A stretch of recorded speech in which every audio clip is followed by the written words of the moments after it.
For these reasons, we must speak about the situation in Qatar. This is not a slickly produced film, but its starkness perhaps makes it all the more powerful. We have learned that the decision to host the World Cup in Qatar has resulted in the suffering and in the harm of countless of our fellow workers. 16 of Australia's best players squarely calling out human rights issues in an uncompromising black and white message. In contrast, ever since Qatar was awarded this World Cup, things there have been in full technicolor. But it's faced uncomfortable questions. Human rights groups claim thousands of migrant workers have died in the last decade, people getting the country ready for the World Cup among them. Qatar disputes those figures. Some say homosexuality is equally dangerous in the Gulf state, where it can be punishable by death. As players, we fully support the rights of the LGBTI+ people.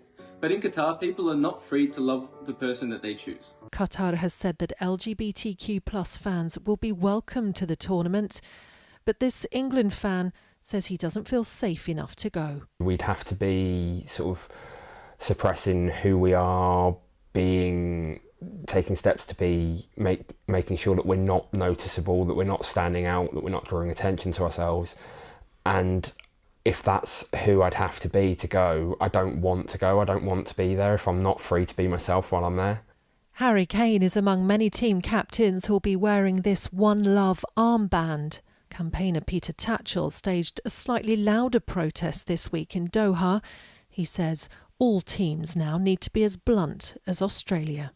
I hope that other football teams around the world will follow suit and make clear, unequivocal statements supporting human rights in Qatar. The Australian players do acknowledge some new labour laws, but this video is nothing less than a plea for major reform.